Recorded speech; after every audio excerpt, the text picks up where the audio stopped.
It was an ordinary evening. The sun was setting, the streetlights flickered on. Inside his home, a man was having dinner with his family. Suddenly, there was a frantic pounding on the door. He wasn't expecting a visitor. He cautiously approached the door. As he peered through the peephole, his heart sank. Standing on his porch was a young girl, her eyes wide with terror. Tears streamed down her face, leaving streaks through the dirt smudged on her cheeks. She was gasping for breath, struggling to speak. "Please," she choked out, "help me." The man instantly knew something was terribly wrong.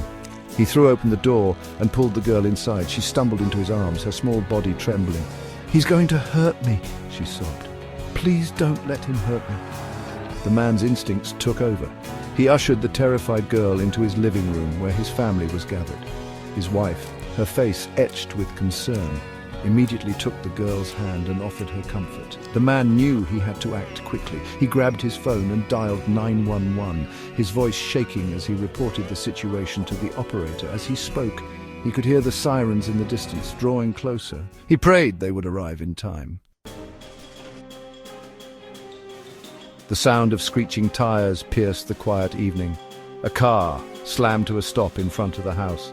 The man's blood ran cold. He knew it was him, the girl's father. He could hear the man's angry shouts before he even reached the front door. The front door flew open, and the girl's father stormed in. He was a large man, his face contorted with rage. He shoved past the man, his eyes scanning the room for his daughter. "Where is she?" he roared, his voice laced with fury. "What have you done with her?"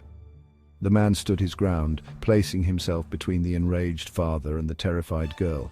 "Calm down," he said, his voice firm but measured. "Your daughter is safe here. The police are on their way."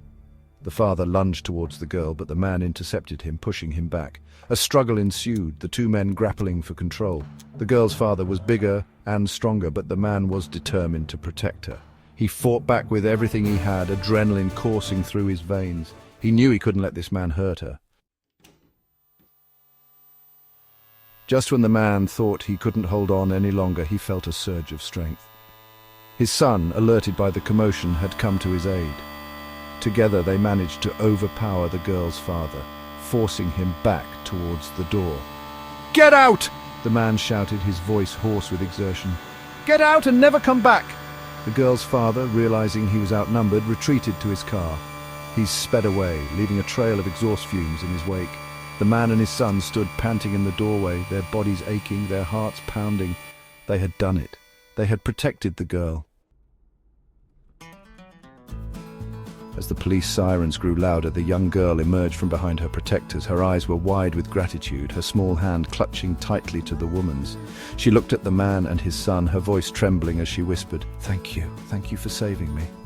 The police arrived moments later, their faces grim as they listened to the man's account of what had transpired. They took statements from everyone involved, their questions punctuated by the flashing lights of their patrol cars. As the night wore on, the man couldn't shake the feeling of unease. He knew that what he had witnessed was not an isolated incident. It was a stark reminder that danger could lurk in the most unexpected places, even in the quiet suburbs. But it was also a testament to the power of community, the courage of ordinary people who refuse to stand idly by when someone is in need. The man knew that he and his family had played a small part in a much larger story. A story about the importance of looking out for one another, of standing up for what is right, and of finding the courage to act when it matters most. He vowed to never forget the events of that night, to always be vigilant, and to teach his children the importance of standing up for those who cannot stand up for themselves. Because sometimes, all it takes to make a difference is a knock on the door and the willingness to answer the call.